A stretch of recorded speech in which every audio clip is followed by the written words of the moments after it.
자, 오늘 히브리서 11장 6절 말씀 다 같이 함께 봉독하겠습니다. 믿음이 없이는 하나님을 기쁘시게 하지 못하나니 하나님께 나아가는 자는 반드시 그가 계신 것과 또한 그가 자기를 찾는 자들에게 상 주는 이심을 믿어야 할지니라. 믿음은 뭐라고요? 두 가지예요. 하나님이 내 곁에 항상 함께 계신다는 것을 믿어라.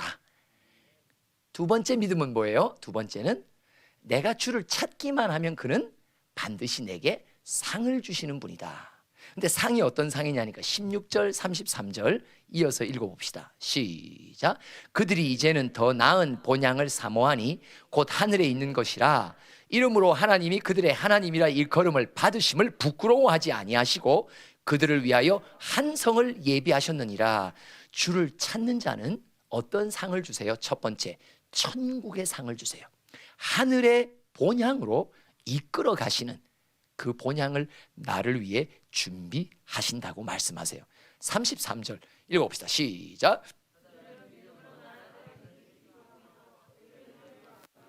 약속을 받기도 하며 사자들의 입을 막기도 하며.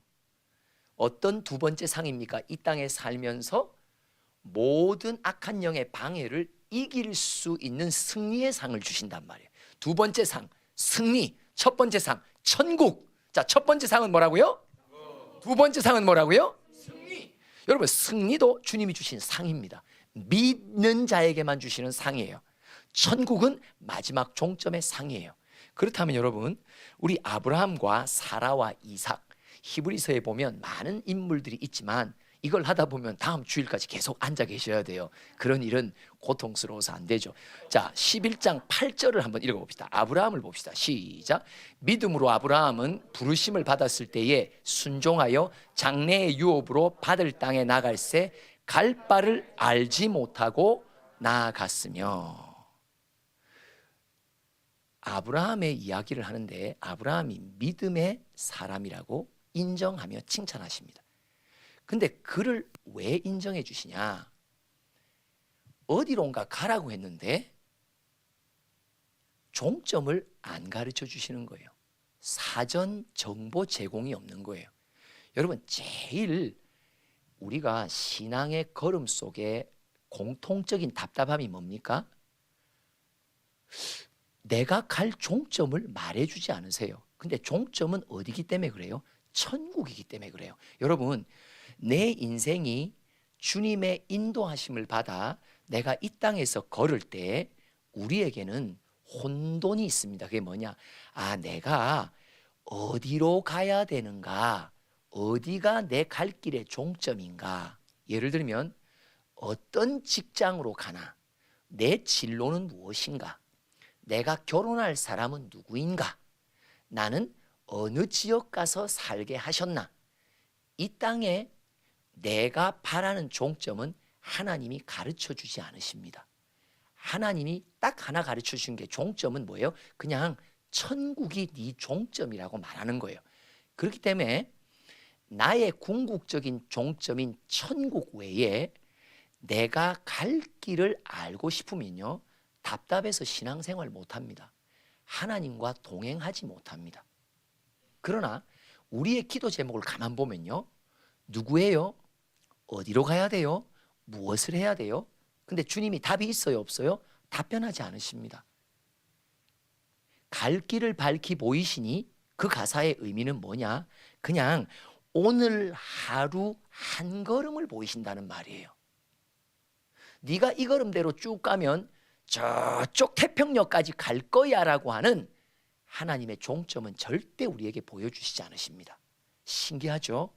그래서 끝까지 걸음걸음의 주도권이 누구에게만 있어요?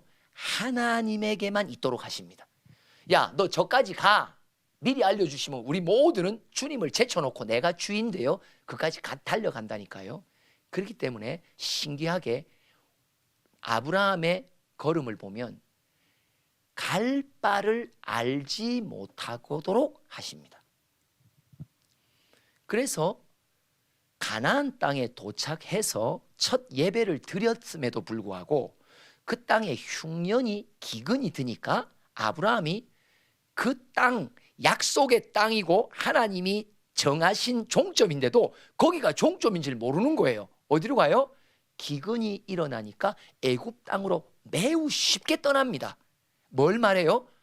그 땅이 자기에게 예비하신 땅인지도 아직 잘 몰라요. 아직도 반신반의하죠.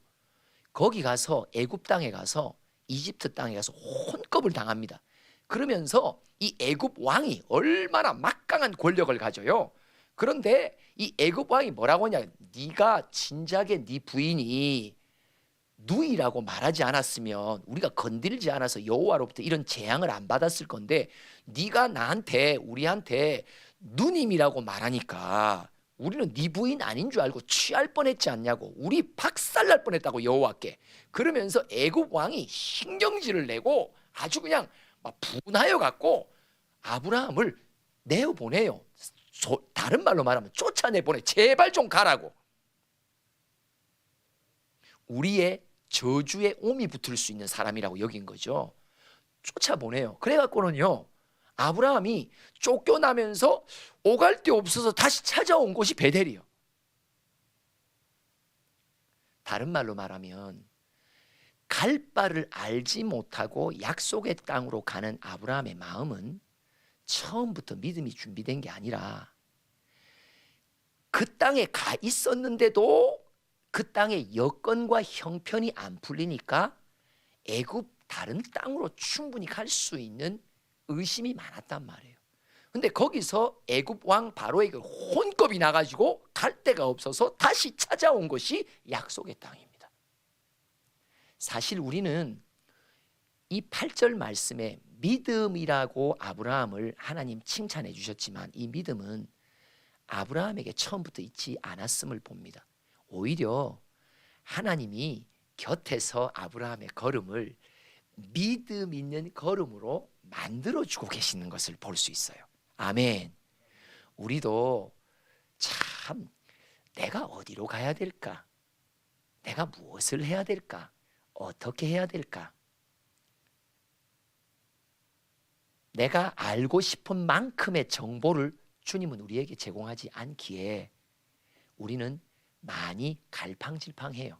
근데 갈팡질팡하는 나의 인생의 걸음 속에도 신기한 게 아브라함의 갈팡질팡의 걸음 속에도 애굽 왕을 통해서 억지로라도 쫓아냈는데 결국 갈 데가 없어서 다시 약속의 땅으로 귀착하듯이 우리의 삶도 하나님의 세밀하신 간섭 속에서 믿음의 행보가 만들어지고 있단 말이에요. 맞죠? 맞습니다. 두 번째, 히브리서 9장 10절을 또 읽어봅니다. 시작. 믿음으로 그가 이방의 땅에 있는 것 같이 약속의 땅에 거류하여 동일한 약속을 유업으로 함께 받은 이삭 및 야곱과 더불어 장막에 거하였으니 이는 그가 하나님이 계획하시고 지으실 터가 있는 성을 바랐음이라. 요거요 한 90% 뻥입니다. 9절에 보면 믿음으로 그가 약속의 땅, 하나님이 거주할 땅을 주셨고 그곳에 이르렀지만 나그네로 장막에 살았다고 말해요. 근데요, 장막에 살 수밖에 없는 형편 속에 주님이 몰아넣으셨어요. 가나안 땅이라고 약속의 땅에 갔는데 자기 땅은요, 자기 아내 사라가 죽을 때 막벨라 굴 앞에 있는 밭대기 하나 하나님이 허락해 주셨어요. 그리고 또 하나 허락한 게 뭐예요? 그랄 왕에게 뭘 허락받아요? 우물 하나만 허락받아요. 하나님이요, 약속의 땅이라고 하나님이 생고생시키며 보내셨는데 그 보내신 땅에서 땅 한마디도 못 가지게 만든다니까요. 그러니 어쩔 수 없이 뭘 소망해요? 나는 천국만 소망해야 돼. 그래서 우리한테 집을 안 주시는 거예요. 맞죠? 우리가 생각할 때는 예수 잘 믿으면 내 집 마련을 소원 성취할 거라고 생각하잖아요. 근데 신기하죠? 아직도 월세요. 몇 년을 믿어도 아직도 전세입니다. 언제든지 주인이 나가라 그러면 또 불안해할 수밖에 없는, 이 땅에서는 내가 안착하고 귀착할 수 있는 집을 안 주신다니까요. 거처가 없다니까요. 그렇죠? 아브라함이 그런 삶을 하나님의 인도 따라 삽니다. 뭐예요? 그냥 하나님이 아브라함 곁에 계시는 거예요. 아브라함 곁에 계시는 거예요. 그러면서 땅을 안 주세요. 곁에 계신 주님이 땅을 주시면 얼마나 좋아. 곁에 계신 주님이 곁에 계실 바에는 좀 집도 주시지, 땅도 좀 널찌감치 주시지. 그러면 널찌감치 주시면 뭘 생각할 거예요? 와, 이 땅이 주님의 주시는 땅이 맞구나 하고 안착할 거 아니에요. 근데 하나님이 옆에 계시는 내 하나님, 내 인생을 세밀히 인도하시는 내 하나님이 내가 바라고 원하는 것을 하나도 안 주신단 말이에요. 신기하죠? 곁에 없었으면 더 잘 풀릴 것 같아요? 맞습니다. 바로 옆에 내 앞서서 나의 걸음을 인도하시는 하나님, 아브라함을 인도하신 하나님, 약속의 땅에 머물렀지만 집 한 채, 땅 한 평이 자기의 소유로 허락되지 않았고, 그냥 자그마한 밭대기 하나, 그것도 장사 지내는 묘지로 주시고, 우물 하나 주셨는데 그 우물마저도 또 빼앗겼다가 되찾는 우여곡절을 걷게 하신단 말이죠. 이 땅에는 내 이름이 박힌 어떤 소유도 있지 않게 하셨습니다. 뭘 바라보게 하려고? 내가 너에게 줄 진짜 소유, 진짜 네가 바라봐야 될 소유는 본향의 하늘에 예비된 소유라고. 아멘. 맞습니다. 그 다음에 사라를 한번 볼까요? 11장으로 돌아와서 11절과 12절을 한번 읽어봅시다. 시작. 믿음으로 사라 자신도 나이가 많아 단산하였으나 잉태할 수 있는 힘을 얻었으니 이는 약속하신 이를 미쁘신 줄을 알았음이라. 계속. 이름으로 죽은 자와 같은 한 사람으로 말미암아 하늘의 허다한 별과 또 해변의 무수한 모래와 같이 많은 후손이 생육하였느니라. 11절에 보니까 이미 그의 몸이 나이가 많아 단산하였다. 그래서 창세기에 보면 생리가 끊어졌다. 이제 더 이상 태의 생명을 취할 수 있는 몸의 여건이 안 되었다. 그러나 잉태할 수 있는 힘을 얻었다. 근데 그것이 사라가 가진 믿음이었다. 서로에게 인사합시다. 뻥입니다. 사라는 이런 믿음이 없었던 사람입니다. 어떻게 합니까? 창세기 18장 10절부터 한번 읽어봅시다. 시작. 그가 이르시되 내가 이맘때에 내가 반드시 네게로 돌아오리니 네 아내 사라에게 아들이 있으리라 하시니 사라가 뒤 장막문에서 들었더라. 아브라함과 사라는 나이가 많아 늙었고 사라에게는 여성의 생리가 끊어졌는지라. 사라가 속으로 웃고 이르되 내가 노쇠하였고 내 주인도 늙었으니 내게 무슨 즐거움이 있으리요. 여호와께서 아브라함에게 이르시되 사라가 왜 웃으며 이르기를 내가 늙었거늘 어떻게 아들을 낳으리요 하느냐. 여호와께 능하지 못한 일이 있겠느냐. 기한이 이를 때에 내가 네게로 돌아오리니 사라에게 아들이 있으리라. 사라가 두려워서 부인하여 이르되 내가 웃지 아니하였다이다. 이르시되 아니라 네가 웃었느니라. 이게 웃었다는 말이 뭐예요? 비웃었다는 말이에요. 하나님의 말씀을, 약속을 듣고도 비웃었단 말이에요. 아니, 그런 일이 지금 내 육신의 형편이 어떤 창인데 그런 일이 일어날까? 맞죠? 근데 여러분, 이렇게 하나님의 약속의 말씀을 비웃었던 사라를 가리켜서 뭐라고 말하냐? 그가 믿음으로 힘을 얻어 잉태하게 되었다고 말합니다. 참, 하나님께서는 성경의 인물들을 보면 믿음이 있어서 행했다기보다도 그냥 한 걸음씩 행하는 와중에 내 곁에 누가 계셔요? 하나님이 계시는 거예요. 하나님이 처음부터 마지막까지 다 일일이 간섭하시는 거예요. 간섭해 나가시는 하나님을 보면서 그 걸음을 걸으면서 우리의 믿음은 조금씩 자라는데, 그 믿음이 뭐라고요? 아, 하나님이 나와 함께 계시고 있구나. 그렇죠? 그러면서 그 믿음이 조금씩 자란단 말이에요. 그러면서 적극적으로 주를 찾으며, 그렇죠? 하늘의 상급을 받는 주인공으로 주님이 만들어 가십니다. 우리에게는 인생 속에서 뭔가 좀 더 길게 갈 곳을 알면 잘 갈 것 같은데라고 하는 세상이 심어준 나의 주도권이 여전히 있습니다. 그뿐 아니라 내가 바라고 원하는 것은 이 땅에서 정착하며 뭔가 좀 거처를 마련하고 나도 좀 이 세상에서 흔들리지 않고 뿌리 내려 하루하루의 삶이 불안하지 않았으면 하는 내 마음에 세상을 본향 삼고 싶은 마음들이 우리에게는 솔직히 다 있습니다. 그뿐 아니라 하나님이 무언가 말씀하실 때 내게는 내 육신의 형편과 여건, 그죠? 내 몸의 건강의 여건을 내가 다 염두에 두면서 그런 일이 무슨 어떻게 내게 일어날 건가라는 의심하게 만드는 몸의 상태가 있습니다. 여러분, 이게 어떻게 해야 되냐? 뚫고 또 뚫고, 끊고 또 끊고. 지금 믿음의 사람 아브라함과 사라만 보더라도요, 뭐예요? 그냥 끊도록 할 때 끊었고, 뚫으라고 할 때 뚫었고, 그냥 한 걸음씩 뚫었는데 그것이 차곡차곡 모여 나와 함께 계시는 하나님에 대한 믿음, 이게 생기게 되었단 말이에요. 그러면 뚫어 하면 또 뚫어 끊어. 맞습니다. 여러분, 아직도 주님과 기도로 교통하는데 내가 하나님 좀 더 멀리 있는 그림 좀 보여주지 않으실래요? 근데 주님이 그 멀리 있는 완성된 그림을 보여주세요, 안 보여주세요? 안 보여주세요. 왜요? 보여달라고 하는 나의 간구 속에는 어떤 동기가 있어요? 보여주면 내가 내 주도권을 갖고 인생을 움직이기 시작한단 말이에요. 내 주도권을 끊고 또 끊어야 됩니다. 그 끊게 하시려고 막막하게 두시는 거예요. 그냥 한 걸음 정도만 걸을 수 있는 말씀만 허락하시지 두 번째 걸음, 세 번째 걸음의 말씀을 안 주신다니까요. 너무 멀리 보고 싶은 마음은 무슨 마음이에요? 내가 내 인생과 신앙을 주도하려는 마음의 동기가 있단 말이에요. 이게 교만입니다. 이게 아담의 후손인 바로 내가 주인 되는 마음이란 말이에요. 그렇죠?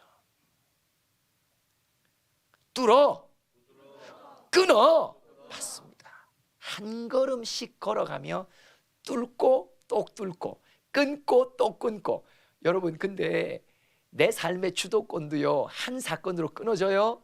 안 끊어져요. 계속 걸음마다 끊어지는 거예요. 순종을 통해 끊어지는 거예요. 한 번에 잘라지는 게 아니죠. 한 번에 뿌리가 캐내지는 게 아니에요. 또 끊고 또 끊고, 표면 위에 있는, 지면에 있는 표면부터 시작해서 끊어 내려가는 걸음들이 아브라함과 사라를 통해서 우리에게 본으로 보여주고 있단 말이죠. 뚫어, 끊어. 맞습니다. 참 우리가 감사해야 될 이유가 있다면 나의 걸음을 주님이 곁에서 앞에서 앞뒤로 호위하시며 한 걸음 한 걸음을 친히 말씀으로 통치하시며 이끌어가 주신다는 게요, 이게 최고의 복입니다. 그래서 약속의 땅 머물렀는데도 땅 한 평도 기껏 허락받고 우물 하나 허락받고 그 넓은 땅을 허락받았는데도 그곳에서 눌러앉지 못하도록 하나님께서 아브라함을 연단시키고 훈련시켜 뚫어 또 뚫게 하시고 끊고 또 끊게 하시고 결국 우리가 가야 될 본향을 향해 마음을 이 땅에서 빼앗기지 않도록 주님이 만드신단 말이죠. 히브리서 11장 20절 한번 이삭을 한번 봅시다. 읽어볼까요? 시작. 믿음으로 이삭은 장차 있을 일에 대하여 야곱과 에사에게 축복하였으며. 이곳에 믿음의 행적으로 이삭이 남긴 것은 두 아들 축복했는데 누구부터 축복했다고 말해요? 맏아들 에서부터가 아니고 야곱부터 축복했다고 말합니다. 창세기 25장 23절을 읽어봅시다. 시작. 여호와께서 그에게 이르시되 두 국민이 내 태중에 있구나. 두 민족이 내 복중에부터 나누이리라. 이 족속이 저 족속보다 강하겠고 큰 자가 어린 자를 섬기리라 하셨더라. 맏아들이 작은 아들을 섬기게 된다. 작은 아들 야곱이 약속의 대를 잇게 된다라고 하는 약속을 이미 태중에서 받습니다. 그럼에도 불구하고 이삭의 형편을 25장 28절 읽어볼까요? 시작. 이삭은 에서가 사냥한 고기를 좋아하므로 그를 사랑하고 리브가는 야곱을 사랑하였더라. 근데 아빠인 이삭은 누구를 더 선호해요? 에서를 더 선호한단 말이에요. 에서를 더 좋아한단 말이에요. 두 아들 가운데 에서가 마음에 든단 말이에요. 내 약속의 다음 대를 이을 수 있는 아들로 그는 자기의 마음속에 에서를 염두에 두고 있단 말이죠. 근데 여러분, 히브리서 11장은 이삭에 대해서 믿음으로 야곱부터 축복했다고 말하는데, 이삭이 눈이 멀어져게 만들으셔서 야곱이 양털을 갖고 변신하여 나와도 애선 줄 알고 축복했다니까요. 그죠? 여러분, 믿음의 행복 한 걸음은요, 하나님이 지켜주셔야 돼요.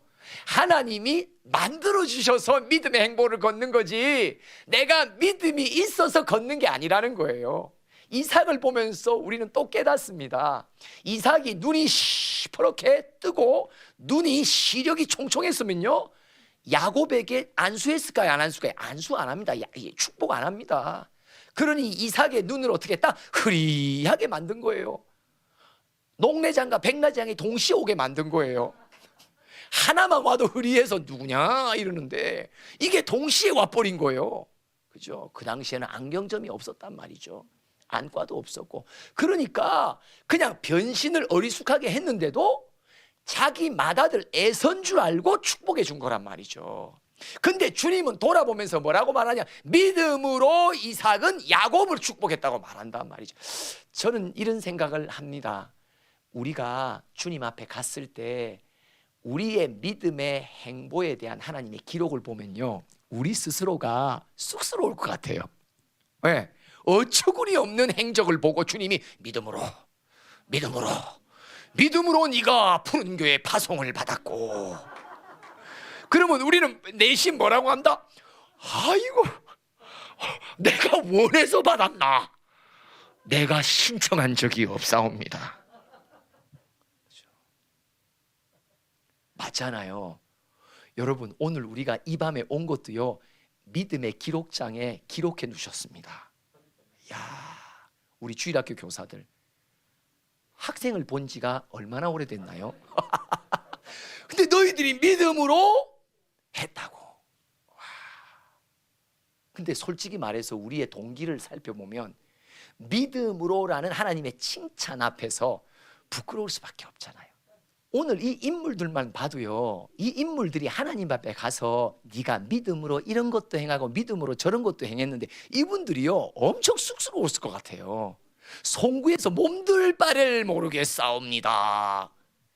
딱 우리 보고 믿음의 걸음이라는 것은 네가 어쩔 수 없이 걸으면서 걷는 게 믿음의 걸음이라고.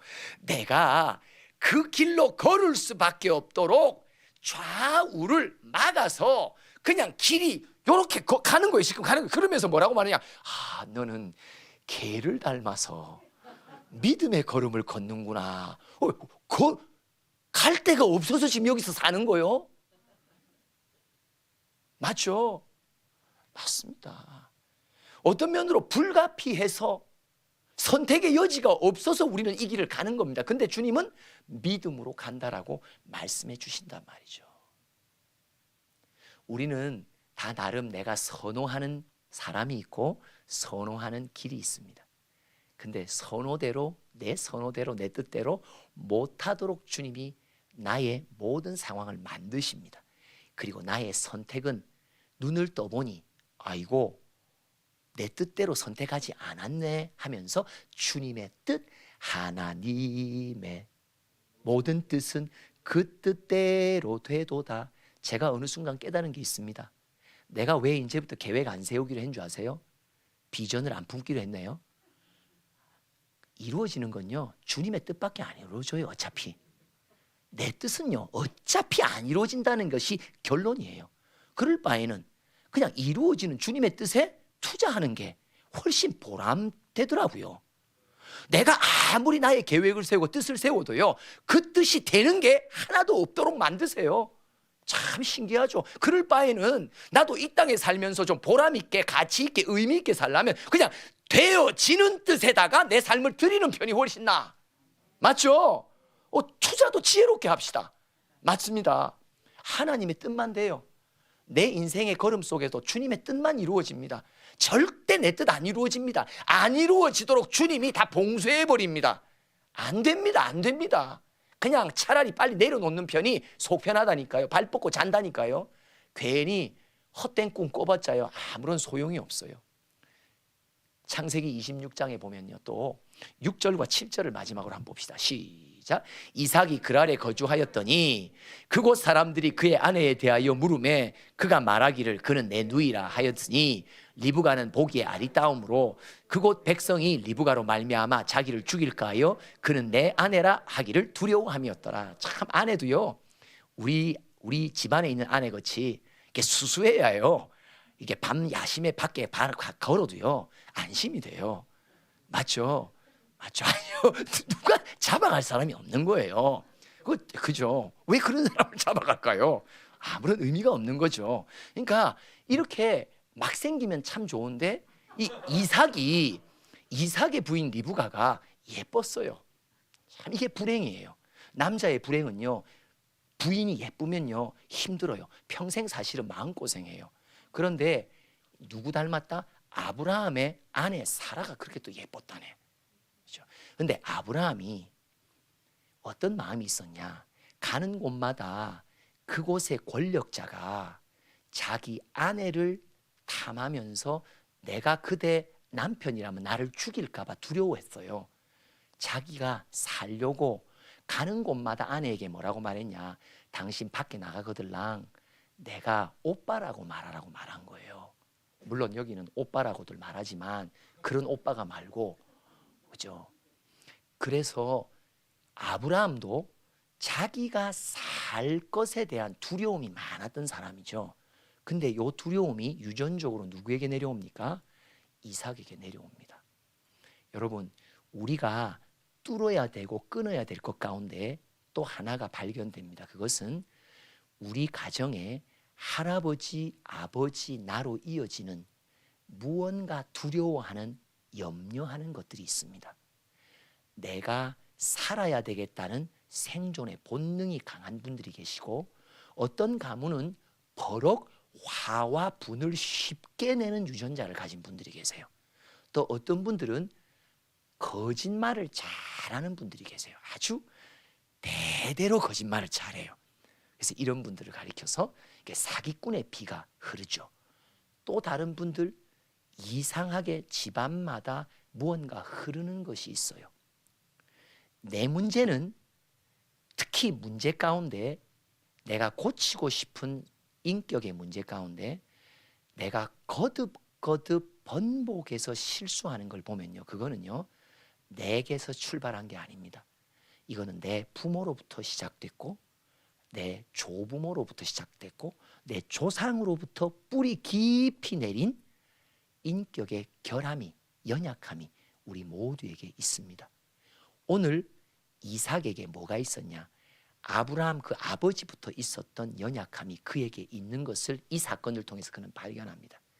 이삭이 요 사건에 아주 계기를 마련해서 자기 안에 있는 이것을 끊어냅니다. 어떻게 그가 끊어냈다고 말할 수 있습니까? 자기 아들 야곱에 대는 이런 일이 안 일어납니다. 여러분, 내 인생 삶 속에 내가 진짜 고쳤으면 좋겠다고, 내가 정말 주님 앞에 치료받았으면 좋겠다고 하는 어떤 인격의 연약함이 있다면 이거 끊어내고 뚫어버리는 이런 일들이 주님을 붙들고 일어나길 간절히 원합니다. 이걸 한번 뚫고 또 뚫고 끊어내고 또 끊어내고 한 방에 안 되거든요. 계속 거듭해서 어떤 사건과 일이 생겨 내 안에 또 그런 것들이 드러날 때마다 또 끊고 또 뚫고 계속 또 하고 또 하고 또 하잖아요. 그러면 신기합니다. 그 다음 때에 이것이 내려가지 않습니다. 내 대에서 끊어지는 놀라운 일들이 일어납니다. 우리 모두가 지금 다 신앙생활, 다 경건한 삶으로 사는 것 같지만 나만 알고 나를 잘 아는 가족들이 아는 연약함이 우리 모두에게 있습니다. 뚫고 또 뚫고 끊고 또 끊고 끊어가는 것만큼 주님이 나를 도우신다는 믿음이 자랍니다. 아멘.